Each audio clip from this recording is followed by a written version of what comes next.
Hello everybody, I hope you're doing well today, and today we're going to be doing something a bit interesting. So for starters, we're running a cold quality build.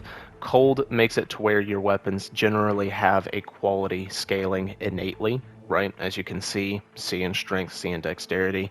The thing is that the actual designated quality infusion is really bad as of right now, taking away the majority of your weapon's base damage, which makes no sense. So actually running cold for that ability to frostbite ends up being a bit better of an option. Now, I will make a designated quality build video in the future. Quality builds are actually pretty disgusting. It's not usually with infusible weapons. It often comes from the special, unique weapons that have an insane amount of strength and dexterity scaling. And a lot of these weapons also take some faith requirement or intelligence requirement, but there are some really good quality weapons out there. They're just weird choices you wouldn't have thought of. But we also are going to be making the majority of the video around a single spear. So the thing is that, like I said in the spear video, is that the one-handed spear has an awful R1, generally speaking. But you have other good attacks, like your running attacks. I said your running attacks, there we go. Or your crouch attack. These are all very good moves, or very respectable at the very least. But if you run it with a weapon in the offhand that complements that R1 weakness, you can have a very fun setup on your hands. So a poking halberd in the offhand has level 2 stun, whereas a spear's R1 only has level 1. But what this does that's interesting is that the R1 of the halberd kind of starts behind your back if you look at that. But the thing is that almost every single attack the spear has starts the halberd in the exact same position behind your back. So from your opponent's perspective, this is quite a bit less telegraphed than it would be otherwise. And another option you can do is run it with, say, a straight sword or another faster weapon, just so you can have a faster R1 instead. But yeah, that being said, this is what we're running in terms of our inventory. As you can see, ranged options down here, Stormhawk axes at the top, and then we can increase our stats with the grafted blade. We got some parry options, and yeah, this is a pretty bare bones inventory, but it should do the trick for today. And with that being said, why don't we go ahead and start doing some invasions? Alright, here we are in post-production. Before we get things really started, let's look what this host managed to get himself into. What, like, acrobatics do you have to do to get those guys all the way from over there, up those roots, up the stairs, into there? How do you do that, dude? Like, that's actually impressive. Yo, GG's to that guy, bro.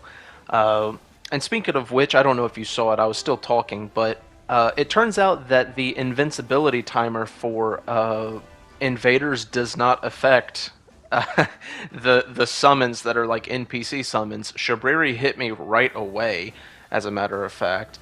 Now, we've got a little bit of an interesting something going on here. The host is a based dual enjoyer.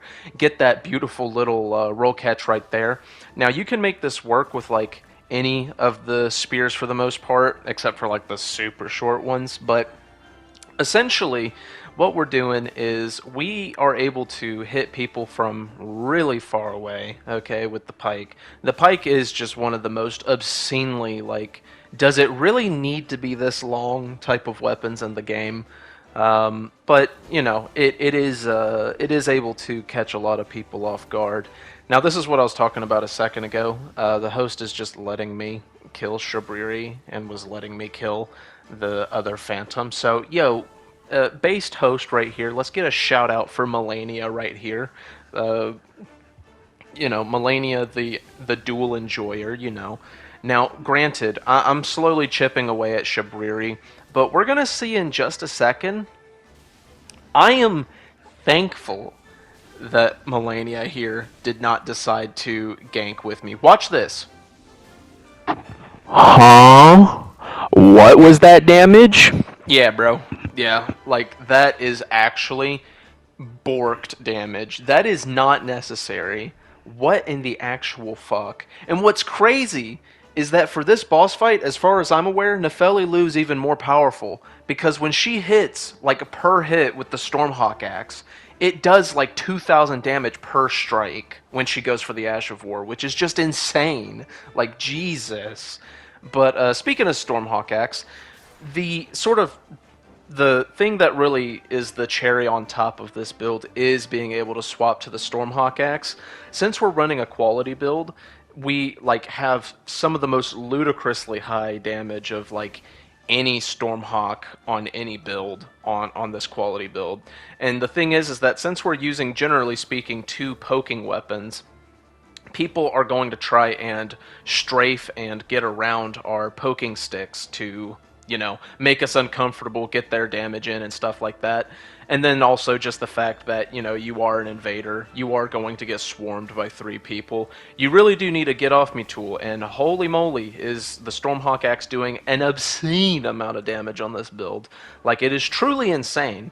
Go for the piercing fang right there. I know it's just the jellyfish shield, but wanted to get some damage around the guard right there, and he's clearly a PvEer. He probably did not even know that this Ash of War existed, to be honest. Watch this! Oh! GG's, dude. GG's.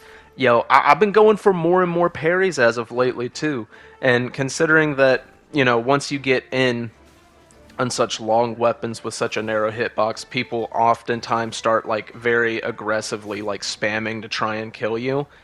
You are able to land the parry quite nicely. You know what I'm saying? Like it works out quite well.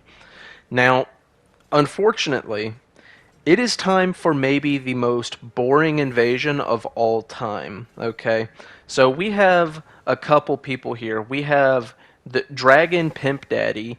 We have a clueless host, and we have a miner in the back. And I don't mean that type of miner. I mean mines rocks, like Minecraft type rocks, okay? And he's using Stormcaller approximately half a football field from us, which is, generally not its range.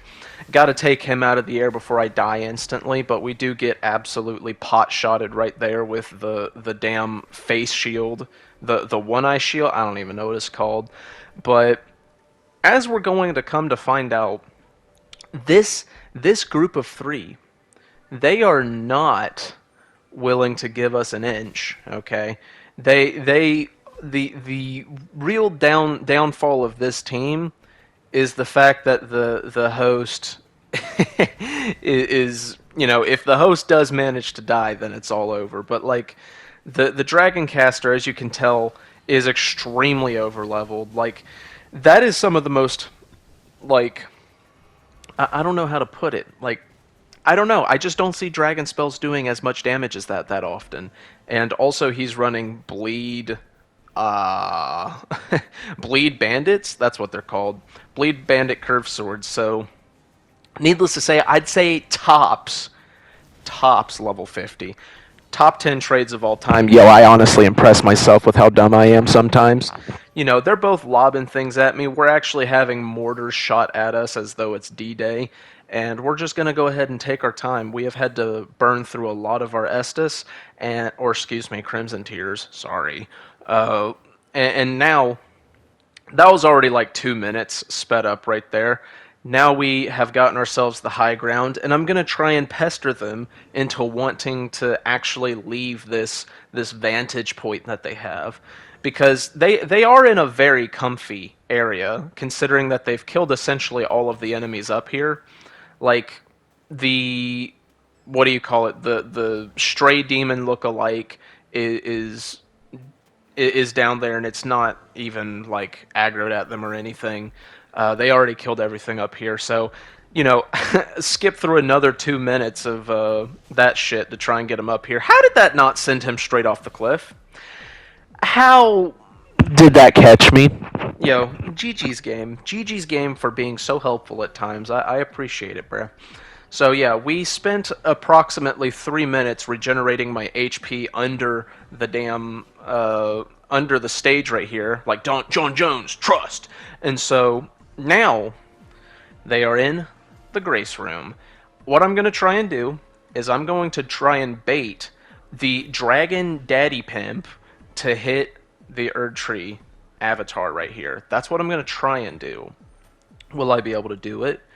Well, I know, but you don't know, okay? So get off my ass about it. But anyway, yeah, they're not doing a thing. Skip about a minute, miss a couple shots. You know how it is.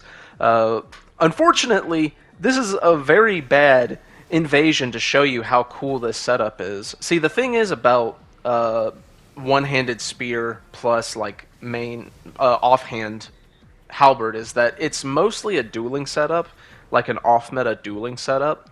You can definitely make it work in invasions, but you know you are putting it up for the times when like you're having to deal with people like this who just refuse to play the level without you having to irritate them substantially beforehand. Unfortunately, he gets away right there, just barely missed that final golem arrow that would have sealed the deal. Now, obviously, they're going to run away. They're not going to want to deal with this at all. I literally would have killed that person right there, but I didn't have any blue. Extremely sad. I just sent a single arrow straight through his cranium, and it did 1 damage. GG's. Had the wheezy. But, and then he loses aggro. Amazing. Yeah, so we're back on our setup. I know for an absolute fact that this right here is essentially just a bait to try and hit somebody with a Stormhawk axe, because they both they do enough damage to where like this setup isn't going to get respect from 3 people all at one time. I go up here now. I have the high ground again, chucking a couple of frost pots at them, but he immediately gets rid of the frost. Very sad. But yeah, maybe they're now willing to try and do something. Let's see. Using the Stormcaller once again from the other side of the damn moon. I'm not running into that, bud. Okay, buddy? I'm not running into that. Look at this. This glitch happens to me all the goddamn time. I hate it so much. What happened is that the fucking host got a phantom hit on me, and it stopped all my damage from going through. If you poison attack, or you get phantom hit by something, and then go for the riposte, it denies you all your damage. This literally happens to me bare minimum 80% of the time, and I lose all of my health because of it, because this game is fucking stupid, okay? Like, bro! And so, now we've got to retreat. I've got absolutely no healing at all. I have to run all the way across this, and would you know it, I forgot to put Bloodhound Step on the fucking build like an absolute G. Yo, I'm so based for that, bro. Like, actually, imagine making your way through here like a normal person and using Bloodhound Step. Not me.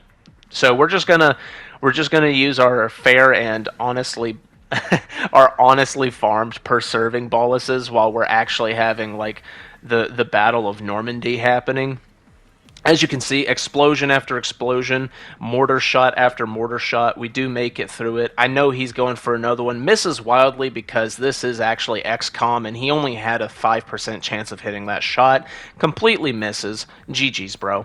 So we're going to do the HP regeneration thing. And would you look at that? The host is... he's been scarlet rotted. So what's going to happen at the end of this extremely long, tiresome invasion? The host has a heart attack. Yeah, GG's, guys. Fun game, fun fight. I hope we have more consensual PvP in the future.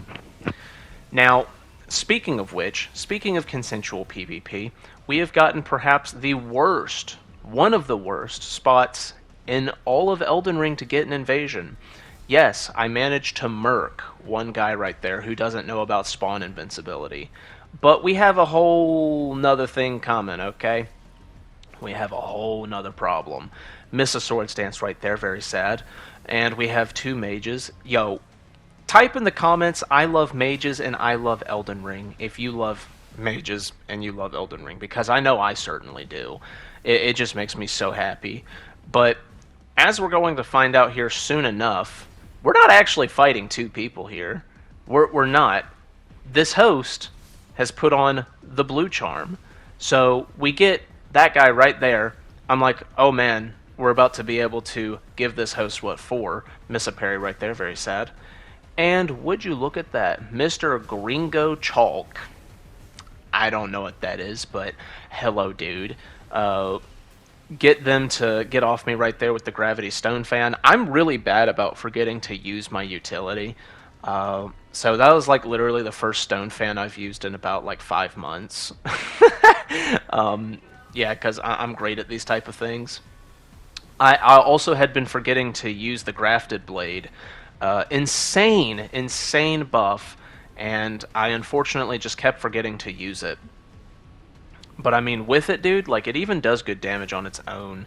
And other than giving the stat buff, it's essentially better endure if you're actually using the weapon as a weapon because it gives you like 5 seconds of being unstaggerable. And would you look at that? Another blue. Perfect. Absolutely perfect. But we do get that one out of here. Fantastic. Okay, so I'm trying to wrap this guy up. He's spamming out of hit stun. So we're trying to wrap him up before the other guy gets out here. Miss right there due to elevation. Thank you, Elden. I appreciate it. And would you look at that? We have Stilovsky from Stilovsky Gaming. Yo, what's up, dude? And he is a shitter. He is a blue man, and that is very dishonest of him, okay? But it's okay. You know, he's using the Pilates hammer and somehow get caught right by that right there. Yup, fun. Okay. Yup. God, man, this fucking game, man, makes me want to play fucking Armored Core. Throw this right here on the ground, right? Trying to get them to leave me alone for a little bit. And this is just a really difficult combination to fight, even though these guys are both PvEers. They're got one really fast weapon and one untradeable weapon. Screw up horrifically right there. And I run out of blue right as he was about to die. Like, this invasion has just been a series of unfortunate events, dude. So, I don't have any healing left, and this guy's using Hoarfrost Stomp over and over. I thought he would, like, try to jump attack me right there and miss, which is why I did that. It did not work. He did not go for the play I thought he would. So yeah, we only really have one option as of this moment. I need to break off, and I need that elevator to be down in the back, okay? That is my one way of making it out of this. And would you look at that? Would you look at that? Our saving grace. And we're out. Yeah, bro. Yeah, like, we're actually just, like... I'm going to stand on the button, but watch this, watch this. I'm doing my thing. Why was he able to use the elevator? Wait, why did it just work like elevators have always been supposed to have worked in Elden Ring? Why was I not able to stand on the elevator? So now we have no HP and FP at the same time, and he's sending it back up. So it's wraps. Yo, GG's, guys. GG's, and I thought right here that he was going to go for a running attack, and he debates me. Yeah, so that sucked. Kill approximately 3 people. Somehow not be able to stand on the button like the hosts can. I don't even understand, bro. Like, this game just makes up rules on the fly. But anyway, we're back here in the based area, aka the Halig Tree. Would you look at that Blasphemous Blade? It kinda hurts, don't it? So we're going to keep on doing our thing, get back and heal a little bit. Now... I'm telling you, fucking quality fucking Stormhawk axe is absolutely ludicrous, dude. Like, it does a bazillion damage. So now we have this fat rolling guy all on his lonesome and not hit that somehow? Okay, yeah, whatever. I don't understand this game sometimes, to put it simply. Now, we're mostly using the Dragon Riders, or Dragon whatever, axe in the offhand. I kind of am staying on that one, mostly because it has the chance of frostbiting as well. Also, What the fuck was that damage? Jesus fucking Christ. Yeah, it does more damage than the Commander Standard, but the Standard is way longer. So we swap to that, or if I was using my brain, we'd swap to that once I've gotten them frostbitten. And yeah, it works out well. And here we have him not reacting to Piercing Fang, GG, but we have somebody trying to once again use Pilates Hammer. Now, thankfully, he holds it more than just the initial use and tries spamming it off a cliff. Yeah, that probably was not the play, I won't lie. I won't cap or front with you. And GG's, dude. GG's, my man. GG. Now, we can't be happy for too long. What we instead need to do is have a case of, I don't know how to put it, just another series of unfortunate events. So we get this amazing area again while I don't have Bloodhound Step. And let's try and keep track of the amount of spam that's about to happen, okay? So I'm just trying to break off for 2 seconds so I can collect my thoughts. He runs straight into the Stormhawk axe right there, but I didn't go for the follow-up for some reason. I probably could have lived right there and killed him, but alas. Sergeant Jaeger being Sergeant Mid at the game, of course. Now, alright, so we have Reduvia spam, and keep in mind how much that dragon incantation cost. It's like, if you have 10 mind, you can use it maybe twice. So that's a third uninterrupted use. That's a fourth uninterrupted use. Okay. He finally uses a blue. So, bro, like, this game is just immaculate with the amount of spam that it has. Like, it's the reason that, like, you end up needing to run a get off me tool on every single build. Like, in other games, honestly, get off me tools didn't really exist. Like, GG's, guys. But, like, truly, like, you didn't have something in past Souls games that resembled Stormhawk Axe or Waves of Darkness or any of these things. Like, it just didn't exist. And it just goes to show like how different of a game Elden Ring is. That like you're kind of begging for death if you're not running something like this. Speaking of which, this is bullshit, but I love it. Watch this. I have spawn invincibility. Oh, that was so BS. That was so BS, but I was finally on the giving end of some BS, so that made me happy. Also, watch this. Howling Tree Invasion. So, we in Stormville now? Yeah, bro. Yeah. Bad game, bad game. Literally have no clue what the hell just happened there. Get shot by the PvE right there because that makes sense. Literally, the PvE definitely has a hate boner for invaders. That is unmitigated fact, okay? And so what we have here is we have a incantation user with the Vikes, and then we have a bubble Chad with a diaper on his head. Very awesome.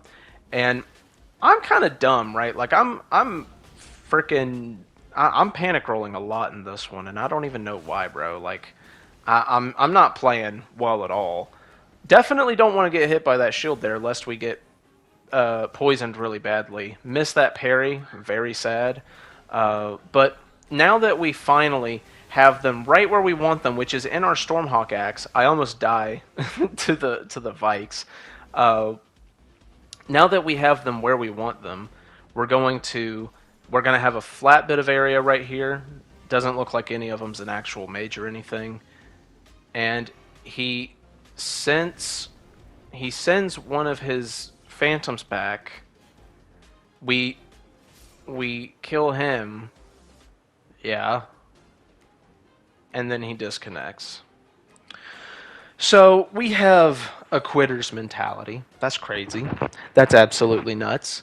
But you know how hosts are. They love quitting. So anyway, we have a catacomb invasion here, which are some of the most painful invasions in all of Elden Ring, because not only are catacombs boring, but they tend to be even more host and phantom favored than other invasions. Like, I have a legitimate question for you guys. Do you think that open world invasions are worse or catacomb invasions? Like catacomb, cave, stuff like that. Because on one hand, one is like just an infinite like running fest and with no like nowhere to hide from phantoms that are spamming spells and stuff like that. But then the other one, you kind of just like have no room to work with at the same time. It's like I don't know. I don't know which one I would prefer, honestly. They get a hunter, of course, because this game's well designed. Now, What the fuck was that? Someone comment down below what was that. that was maybe the most not a backstab I've ever been hit by. I was looking directly at him, like what just happened? It beats me, bro. Get a parry right here and die. Yo, GG's guys. GG's. Shouldn't have gone for the parry right there. Should have kept on running, but it's okay. Now what we have here is a solo host, someone just running through the game with the Taunter's Tongue on, and he apparently hates himself because he's fighting these enemies. Now, for you that are not privy, these things have a bazillion HP, and they will two-shot you very convincingly. So him killing them, he waves at it. He waves at the skeleton. This guy's literally living in his own schizo universe. Like, who does that? Who does that? Who waves at the PvE? You know what? No. Maybe he's onto something, because all of my heroes teabag the PvE. So you know what? Maybe he's just a little bit more honest than my heroes is. Maybe this guy's my hero. I don't know. Now, he's running a hyper armor weapon. I do have to keep that in mind. Now, if we had more space to work with, I would be able to flex the outrange ability, but we don't have a whole lot of room to do that in this cramped little hall. Go for an R2 right there, trying to catch a roll catch, a panic roll, if you will. Poke him with that right there. Of course, the pike having absolutely ludicrous amounts of range. He tries to do a little bit of an animation blend right there, but it does not work. And we're going to try and go for a parry on a backswing that we do not get. Very sad. Now, like I said before, spears have some of the best swords dances in the entire game. Yo, GG's, bro. Kill each other at the same time. Amazing. Because they have the fast version of swords dance, and then you have as much range as the pike. Like, that is ludicrous, okay? And, for that same reason, the pike also has a really good piercing fang, which is why I'm running it. And then we're running the icy spear as a sort of like, I don't know if I want to say get off me tool, but it kind of can be one, just not in the same sense as most others. Gets cooked right there for trying to spam out of hit stun. The level 2 hit stun into an Ash of War is a very good option for a lot of builds, because the level 2 hit stun is oftentimes enough stun to line up something with a Ash of War. So we were able to get that sort of like that trade on the Piercing Fang, which was absolutely fantastic. And this guy's shitting bricks, so he's not able to get out of that. GG's, dude. And now we have an invasion in the Shaded Castle. Now, this is, like many legacy dungeons in Elden Ring, is one of the most fun areas to get an invasion. Now, granted, it loses its fun value if everything's already dead. I mean, go figure. But what I mean to say is that this area doesn't have like the most amount of useful enemies. It just has like mostly like a really well designed level in terms of like all of the like hazards and the way that you parkour around the world. It's good for that, you know what I'm saying? So we fought a lot of Radahn's greatsword today. In an invasion, Radahn's it's kind of this like duality. It's like it is one of the most backstabbable Ashes of War in the whole game. But the more like hyper aggressive your opponents are and the more they're spamming moves, the less you get to go for that. Now granted, we did just get it right there, but like say there were 3 of them, that would have been bad. And he tries to endure Through the Stormhawk axe. The Stormhawk axe? Yeah, bro, I don't know how to speak my one and only language. GG's, guys. For future context, maybe don't do that. Maybe. Okay? But here we have invaded Radagon himself. Radagon is using Radagon's swords for some reason. I don't know why. But he's also bald. He's also bald. He looks like Picard from Star Trek. Apparently, Radagon actually looks like him. No, you know what he looks like? He looks like the excessive display of power from Plum Corp. That's what he looks like. Get ourselves that effective endure with the Oath of Vengeance, and then bink, and there goes Radagon. Yo, amazing boss fight, and it was in the Halleck Tree. That is the #1 best boss fight in the game. Fuck the Elden Beast, bro. Now it is time for a little bit of revenge. Revenge, because these are the gamers that hit us with the Ancient Lightning and the Reduvia spam. So we are going to chase them with the Grafted Blades, so I have quick access to that unique Endure. However, they do hop off right here, so I'm going to try and hit them with some AoE projectiles, but they are at too low of an angle for the jar cannon to work here. So instead, we're going to give them some rain from Radon, and this is going to send one of them straight off the cliff, which is very helpful. So now, assuming he doesn't have blues on, this is a 1v1. Somehow gets himself wedged in there, but this guy, he's going to make what we call A bad decision. Okay, so we're going to run through the level, okay? We're going to keep on running. He's going to jump down right here. For some reason, this exact moment reminded me of Frogger for no fucking reason. Yo, my brain is actually so fucking well made, bro. So anyway, he's running through here. He's about to run straight into Halleck Tree Knights, Halleck Tree Soldiers, yup. And I honestly don't think this guy knows where he's going. I won't even front you. He's running over here onto the wall. He's gonna get over here and realize that there's nothing here, and he pulls out the Bloodhound Step. Well, listen here, buddy. I know that you watched a Reddit video on like how good this used to be before it got nerfed, but it's roll catchable now, baby. It's roll catchable. GG's, bro. Have a good day, everyone. Use one-handed spear.